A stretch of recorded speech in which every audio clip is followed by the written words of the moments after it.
Assalamualaikum warahmatullahi wabarakatuh. Yang saya hormati Bapak Ibu penguji uji kinerja mahasiswa PPG dalam jabatan Kementerian Agama RI Transformasi Plus LPTK YIN Sultan Amai Gorontalo Batch 4 tahun 2025. Perkenalkan, nama saya Muhammad Imam Muzaki SAG, guru mata pelajaran Akidah Akhlak di MTS Al-Fitrah Semarang. Saya adalah mahasiswa pendidikan profesi guru dalam jabatan Kementerian Agama RI Transformasi Plus Batch 4 tahun 2025 di LPTK YN Sultan Amai Gorontalo dengan NIM 25742500738. Pada hari ini, Senin 19 Januari 2026, saya akan melaksanakan praktek pembelajaran dalam rangka penilaian uji kinerja UKM PPG Batch 4 tahun 2025 pada materi mengimani qadha dan qadar Allah Subhanahu wa taala, kelas 9 mata pelajaran Akidah Akhlak. Terima kasih, mohon arahan, bimbingannya, dan selamat menyaksikan video pembelajaran saya. Wassalamualaikum warahmatullahi wabarakatuh.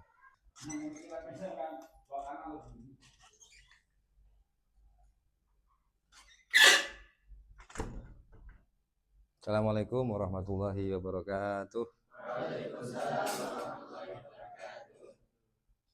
Bagaimana kabarnya hari ini? Alhamdulillah. Gimana kesiapannya? Coba berdiri semua dulu. Dicek dulu kesiapannya.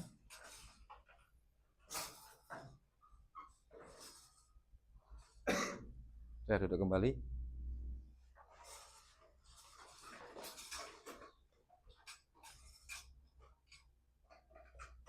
Siapa yang hari ini tidak hadir? Arsi. Kemana Arsi? Oh, sakit. Baik. Sekarang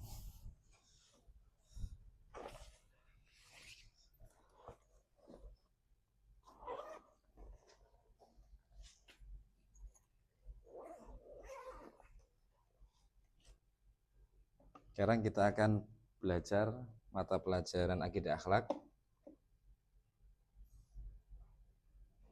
Coba perhatikan ya, jangan fokus kemana-mana dulu, fokus di pelajaran.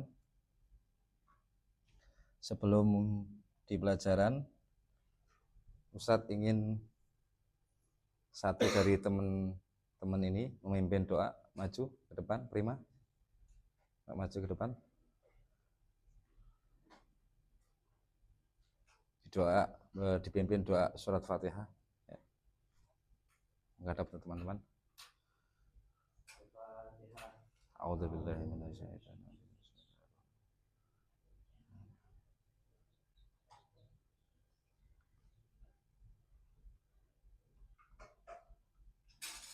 Terima kasih.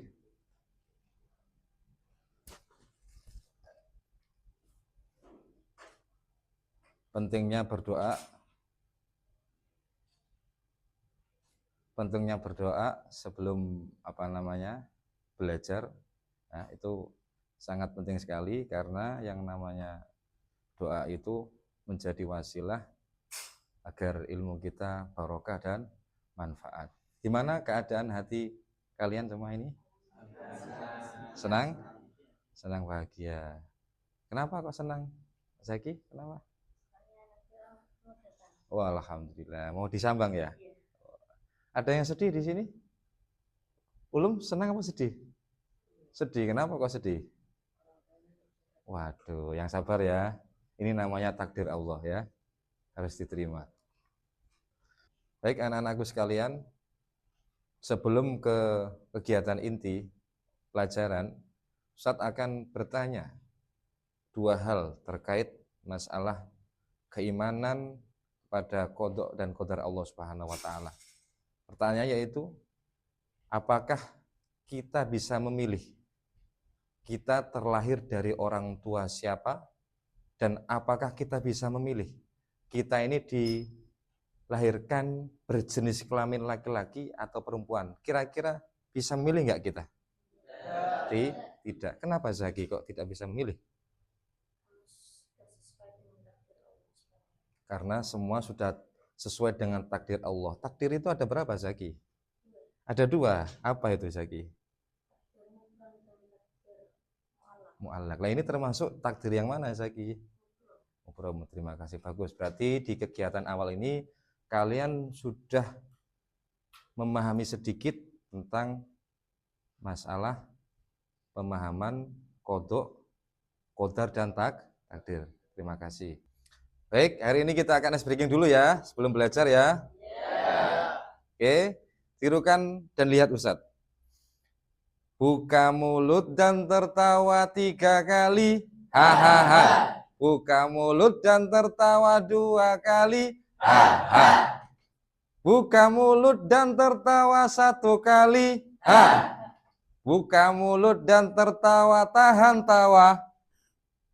Oke, baik ya. Sekali lagi, kalian juga ikut, ayo. Bersama-sama, 1, 2, 3. Buka mulut dan tertawa 3 kali, hahaha. Buka mulut dan tertawa 2 kali, hahaha. Buka mulut dan tertawa 1 kali, ha. Buka mulut dan tertawa tanpa Baik anak-anakku sekalian, hari ini Ustadz akan menyampaikan materi ya dengan tema mengimani qadha dan qadar Allah Subhanahu wa taala dengan tujuan pembelajaran yang pertama yaitu peserta didik mampu menjelaskan pengertian qadha dan qadar serta menunjukkan dalil-dalilnya yang mendasarinya sebagai wujud cinta dan keyakinan pada ilmu Allah yang maha luas. Yang kedua, peserta didik mampu menganalisis dan membedakan macam-macam takdir, mubrom, dan mu'allaq beserta contoh-contohnya dalam fenomena kehidupan. Nanti kalian simak betul-betul penjelasan ini agar kalian betul-betul bisa meresapi dan bisa memahami dan juga bisa mengaplikasikan di dalam kehidupan sehari-hari kalian. Baik anak-anakku sekalian, ini adalah peta konsep ya. Peta konsep tentang beriman kepada qadha dan qadar, berbuah ketenangan hati. Ini ada pengertian qadha, qadar dan takdir, ada takdir mu'allaq dan mubrom, dan ada dahsyatnya manfaat beriman kepada qadha dan qadar. Ini di sini ada mengambil hikmah beriman kepada qadha dan qadar, ada sikap mulia, mensyukuri semua nikmat Allah Subhanahu wa taala, bersabar atas semua cobaan dan ujian, senantiasa gigih berusaha, bertawakal kepada Allah Subhanahu wa taala, semakin mendekat kepada Allah Subhanahu wa taala. Kita sekarang ke pengertian qadha, qadar dan takdir. Qadha di sini adalah ketetapan. Ya, secara bahasa berarti hukum, keputusan atau ketetapan. Qadha adalah ketetapan Allah sejak zaman azali, zaman sebelum penciptaan ya, mengenai segala hal yang tidak dapat diubah oleh manusia seperti kelahiran dan kematian. Qadar adalah ukuran atau perwujudan. Secara bahasa berarti ukuran, kepastian atau perwujudan kehendak. Qadar adalah perwujudan dari qadha Allah dalam bentuk ukuran atau rincian tertentu. Seperti takdir seseorang menjadi pintar setelah belajar. Sedangkan takdir atau ketentuan sering digunakan secara bergantian dengan qadha dan qadar merujuk pada segala kejadian di alam semesta yang diatur Allah Subhanahu wa taala. Jadi perbedaan atau kesimpulan dari pengertian ini adalah kalau qadha ini segala sesuatu yang Allah itu sudah putuskan, yang sudah diputuskan oleh Allah sejak zaman azali. Zaman azali itu zaman apa nak? Zaman di mana segala penciptaan itu belum dimulai. Sedangkan qadar ini adalah ukuran, ya, ukuran yang sudah diukur oleh Allah Subhanahu wa taala ketika sesuatu itu sudah diciptakan. Sedangkan takdir ini adalah kejadian-kejadian yang terjadi pada proses kehidupan itu sendiri, ya. Maka dari itu kalian ini harus bisa membedakan apa itu qada, apa itu qadar, dan apa itu takdir. Ustadz akan menjelaskan tentang dalil, ya, mengenai qada dan qadar. Ini yang pertama adalah Quran surat Ar-Ra'd ayat 11. Coba dibaca Zaki.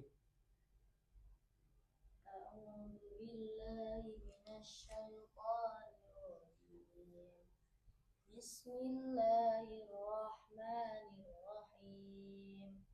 Innallaha la yughayyiru ma biqaumin hatta yughayyiru ma bi anfusihim.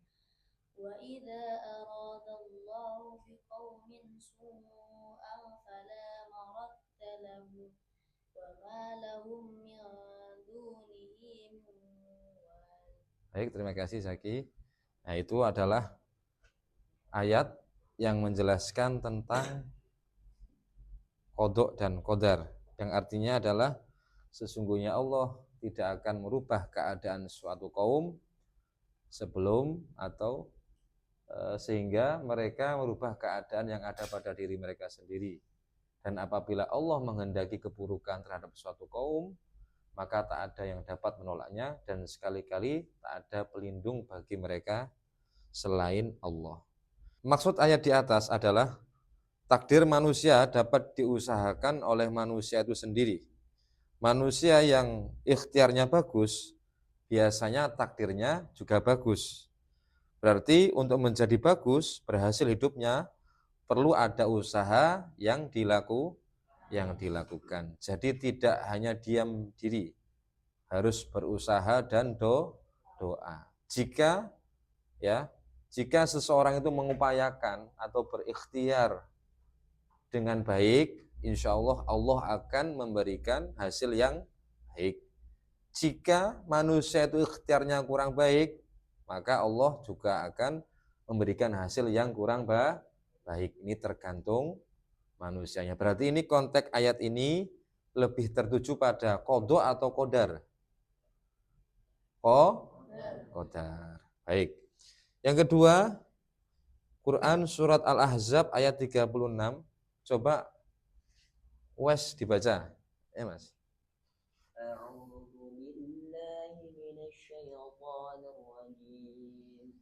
Bismillahirrahmanirrahim. Wa ma kana lil mu'minin wa la mu'minatin idza qadallahu wa rasuluhu amran an yakuna lahumul khiyaratu min amrihim wa man ya'sillaha wa rasulahu faqad dhalla dhalalan mubina. Nah, dan itulah ayat dari qada. Jika tidaklah patut bagi laki-laki yang mukmin dan tidak pula bagi perempuan yang mukmin apabila Allah dan Rasulnya telah menetapkan suatu ketetapan akan ada bagi mereka pilihan yang lain tentang urusan mereka, dan barang siapa mendurhakai Allah dan Rasulnya maka sungguhnya dia telah sesat, yang mana sesatnya nyata. Quran surat Al-Ahzab ayat 36. Ini artinya apa? Ini adalah qada. Tadi yang atas adalah qadar atau takdir. Kalau yang ini adalah qada. Artinya apa? Kalau Allah sudah menetapkan suatu ketetapan, maka bagi laki-laki atau perempuan atau bagi manusia siapapun tidak akan bisa memilih karena sudah ditetapkan oleh Allah. Dan barang siapa yang mendurhakai Allah dan Rasulnya, maka sungguh dia telah sesat dan kesesatannya itu nyata. Kemudian ini ada surat Al-Qamar ayat 49, inna kulla syai'in khalaqnahu biqadar. Sesungguhnya kami menciptakan segala sesuatu menurut ukurannya. Ya, Allah sudah menentukan ukurannya masing-masing, kadarnya masing-masing. Jadi kalian tidak usah risau, tinggal manusia menjalani dan ikhtiar serta berdoa. Tidak usah risau dengan apa-apa yang sudah ditakdirkan oleh Allah Subhanahu wa Ta'ala. Selanjutnya yaitu macam-macam takdir. Takdir di sini adalah perpaduan antara qada, kepastian atau keputusan, dan qadar, ukuran, ya. Ini dipadukan keduanya. Terus takdir merupakan ketetapan dan keputusan Allah Subhanahu wa Ta'ala terhadap manusia dan makhluk Allah Subhanahu wa Ta'ala. Kemudian jika seseorang berusaha dengan baik dan tekun melaksanakan usahanya, biasanya takdirnya baik, berhasil atau tercapai apa yang diinginkannya. Sebaliknya jika seseorang tidak mau berusaha dengan baik dan bersungguh-sungguh, maka takdirnya buruk. Ini takdir terbagi menjadi dua, seperti yang dijelaskan teman kalian tadi, Zaki Zaidan. Takdir itu ada dua, ada takdir mubrom, ada takdir mu'allaq. Takdir mubrom adalah yang tidak dapat dibantah dan ditawar oleh manusia. Sedangkan takdir mu'allaq adalah takdir yang masih dapat diusahakan oleh manusia. Jadi misalkan ada pertanyaan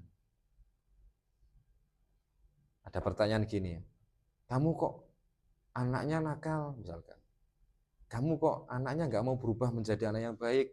Terus misalkan anak tersebut menjawabnya, ini sudah takdir saya kok Pak. Oh gimana lagi, ini keliru. Ungkapan seperti ini adalah keliru. Ini adalah miskonsepsi yang terjadi di kalangan anak-anak muda. Bahkan kadang orang-orang tua juga ada yang seperti ini. Ya, makanya kita tidak boleh langsung mengklaim diri kita tidak bisa berubah menjadi baik. Dan begitupun pula kita juga nggak boleh mengklaim diri kita paling baik. Yang namanya takdir itu berjalan. Seperti ceritanya siapa itu? Kiai yang awalnya ibadahnya sangat luar biasa, Kiai Barseso, yang alimnya luar biasa, yang ahli ibadah luar biasa. Tapi matinya dalam keadaan tidak membawa iman. Bahkan mbah kita sendiri, tahu mbah kita siapa mbah kita? Mbah Iblis sendiri itu juga sama. Itu Masya Allah titelnya itu di langit itu Masya Allah. Kalau sama lihat di kitab-kitab itu luar biasa itu. Mbah Iblis itu namanya dulu adalah Azazil. Ya, beliau itu mulia sekali. Tapi Azazil ini lupa akan kodok kepastiannya di akhir hayatnya. Makanya kita ini tidak boleh menjustifikasi diri kita sendiri, wah aku ini paling baik, tidak boleh. Atau kita menghukumi diri kita, saya yang paling buruk. Itu dan saya tidak mungkin bisa berubah, tidak boleh seperti itu. Kita harus betul-betul dalam hati berharap, ya Allah hari ini mungkin saya masih seperti ini, ya Allah besok saya berusaha lebih baik lagi dan seterusnya. Kemudian contohnya di sini ada Bu Ani, ya, sedang sakit-sakitan, memiliki 4 orang anak yang masih usia sekolah. Beliau tidak patah semangat mencari nafkah, semula perasaan pesimis.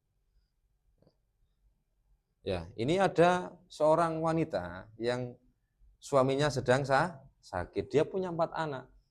Tapi dia itu sangat gigih sekali, dia sangat yakin kepada Allah Subhanahu wa Ta'ala bahwasanya Allah sudah menakar semua rezekinya.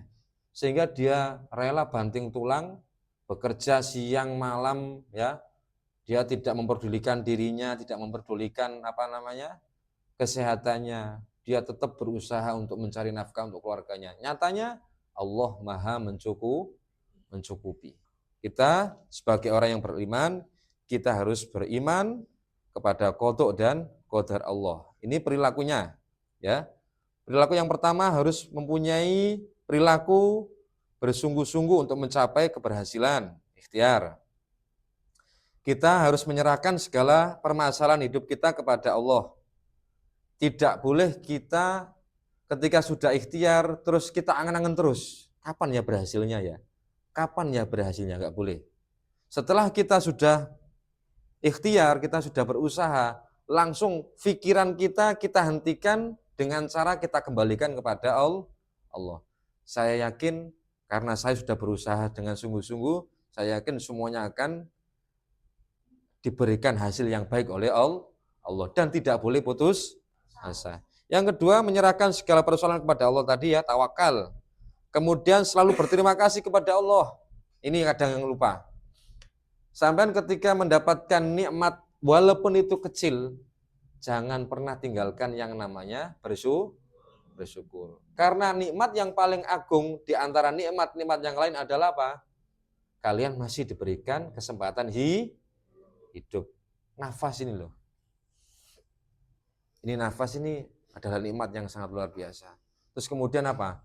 Kalian masih diberikan nikmat iman dan ini yang harus kita syukuri. Gak harus semua berupa materi, semua berupa uang dan lain sebagainya. Bukan ya. Kesehatan fisik, terus tidak ada masalah pada hari itu. Ini semuanya adalah nikmat yang harus kita syukuri. Yang keempat ya, kita tidak boleh meninggalkan perintah Allah dan tidak boleh melanggar larangan Allah. Kita harus takwa kepada Allah. Yang kelima, kita harus ridho ya, dan menerima segala apapun dari Allah Subhanahu wa taala. Yang keenam, tahan godaan dan sabar. Baik, anak-anakku sekalian, ini ada pertanyaan pemantik dan motivasi. Apa perbedaan mendasar antara qada dan qadar, serta berikan contoh konkretnya dalam kehidupan sehari-hari. Prima, coba dijawab.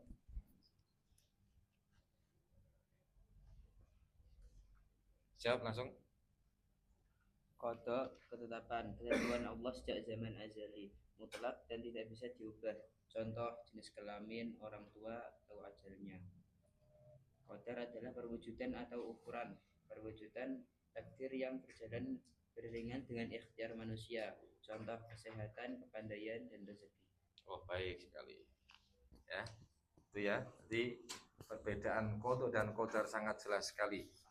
Seperti yang telah dijelaskan oleh Prima tadi ya. Kartun ya, animasi ini tapi mengandung tentang qada dan qadar. Coba kalian simak dengan teliti, jika ada yang penting coba dicatat.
itu adalah video inspiratif yang bisa kita ambil pelajaran.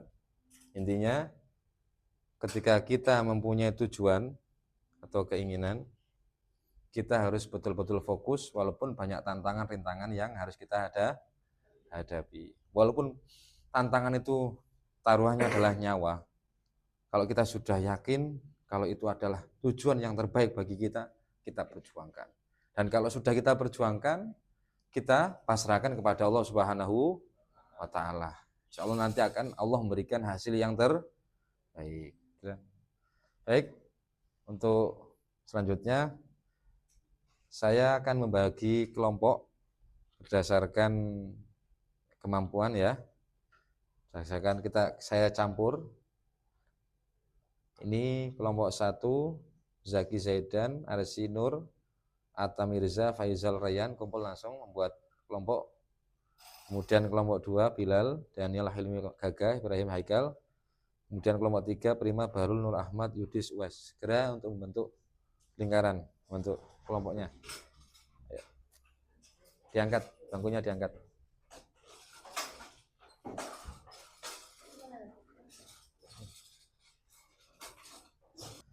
Dari ketiga kelompok ini, maju ketua kelompoknya satu-satu, maju ke depan untuk memilih materi yang sudah saya siapkan. Ayo, maju segera. Nomor berapa? Daniel, nomor 3. Kelompok 3, nomor 1. Baik. Duduk dulu. Ini.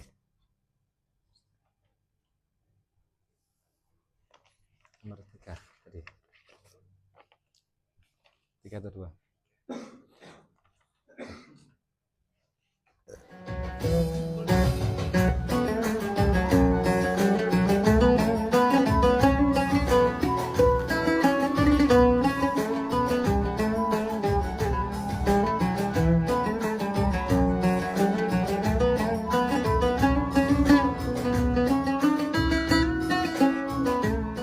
Kami dari kelompok 1 akan menjelaskan persoalan nomor 2. Apakah adil manusia disiksa dosa padahal sudah ditetapkan Allah? Ya, sangat adil. Meskipun perbuatan manusia tercatat dalam takdir ilmu Allah, manusia tetap disiksa karena dosa-dosanya berdasarkan pilihan bebas atau ikhtiar yang diberikan kepadanya. Konsep ikhtiar adalah Allah menetapkan takdir berdasarkan ilmunya tentang apa yang akan dipilih oleh manusia. Bukan memaksa manusia berbuat dosa. Manusia memiliki kehendak untuk memilih antara yang baik atau buruk. Tanggung jawab pribadi. Manusia disiksa atas apa yang mereka pilih untuk dilakukan, bukan atas apa yang dipaksakan kepada mereka. Keadilan di akhir adalah keadilan Allah adalah membalas setiap perbuatan sekecil zarah pun berdasarkan apa yang diusahakan manusia. Siapa yang mau bertanya? Mengapa manusia tetap disiksa? Karena dosa-dosanya meskipun semua perbuatan sudah ditetapkan dalam takdir Allah. Jawabannya adalah manusia tetap disiksa karena dosa-dosanya sebab mereka memilih pilihan bebas atau ikhtiar untuk menentukan perbuatannya sendiri. Takdir Allah adalah pengetahuannya tentang apa yang akan dipilih manusia, bukan paksaan. Manusia bertanggung jawab secara pribadi atas pilihan mereka.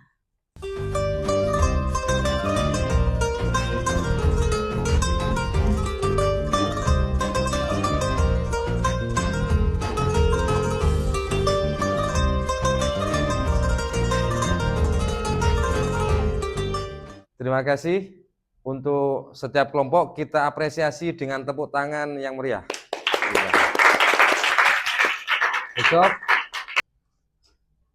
kesimpulan ya, bahwasanya iman, qada dan qadar ini sebagai bukti cinta. Mengimani qada dan qadar adalah rukun iman yang melahirkan ketenangan, kesabaran dan ikhlas sebagai wujud cinta kepada Allah. Keimanan ini bukan sekedar percaya, tetapi penerimaan penuh ridho terhadap segala keputusan Allah, baik yang terasa menyenangkan maupun menyakitkan. Implementasi cinta dalam qada dan qadar terwujud dalam satu husnudzon, yakin bahwa setiap ketetapan Allah, bahkan ujian, memiliki hikmah dan kasih sayang di baliknya. Yang kedua, tawakal dan ikhtiar, berusaha maksimal karena perintah Allah, namun berserah diri pada hasil akhirnya. sabar dan syukur, bersabar saat diuji, dan bersyukur saat diberi nikmat tanpa sombong atau putus asa. Kita refleksi diri ya, refleksi atas musibah. Apakah saya masih mengeluh saat rencana saya gagal? Mengimani takdir mengajarkan bahwa rintangan adalah bagian dari skenario terbaik Allah untuk mendewasakan jiwa. Cinta kepada Allah berarti meyakini bahwa Allah tidak membebani hambanya di luar batas kemampuan. Refleksi atas keberhasilan. Apakah saya sombong dengan hasil usaha saya? Beriman kepada qada dan qadar menyadarkan bahwa keberhasilan adalah karunia Allah, bukan semata karena kehebatan diri sendiri. Refleksi di ketenangan hati, keimanan ini membawa saya pada ketenangan jiwa yang tenang karena sadar hidup saya diatur oleh Zat yang Maha Pengasih. Dengan demikian, mengimani qada dan qadar adalah bentuk tertinggi dari rasa cinta dan kepasrahan seorang hamba kepada Sang Pencipta. Baik, anak-anakku sekalian, alhamdulillah kita sudah menyelesaikan materi pembelajaran pada hari ini dengan tema mengimani qada dan qadar Allah Subhanahu wa taala. Bagaimana? Sudah paham semua apa belum? Sudah. Sekali lagi, sudah paham semua apa belum? Kalau sekiranya belum paham, bisa ditanyakan langsung kepada Ustadz ya. Jangan takut, nggak usah ragu-ragu. Gimana hari ini pembelajarannya? Senang apa tidak? Senang. Senang apa pura-pura senang? Senang. Ya, alhamdulillah. Kalau senang, ini Ustadz ada tugas yang harus kalian kerjakan di kamar kalian masing-masing ya. Nih. Nanti pertemuan yang akan datang, tugas ini akan Ustadz nilai sebagai hasil dari pembelajaran hari ini.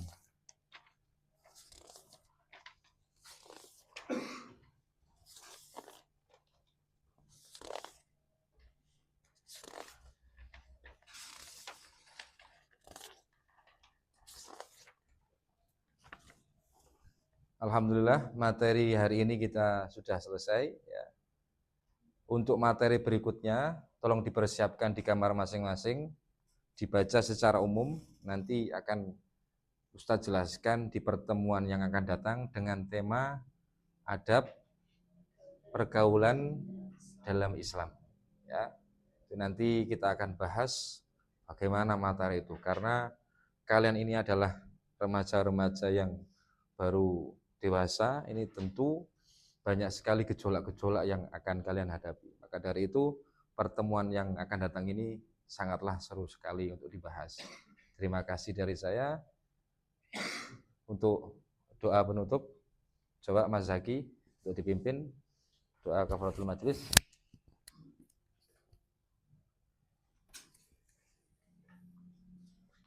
Bismillahirrahmanirrahim. Subhanakallahumma wa bihamdika asyhadu an la ilaha illa anta astaghfiruka wa atubu ilaik. Wa sallallahu ala sayyidina Muhammadin nabiyil ummi wa ala alihi washabbihi wasallam. Alhamdulillahi rabbil alamin. Al-Fatihah.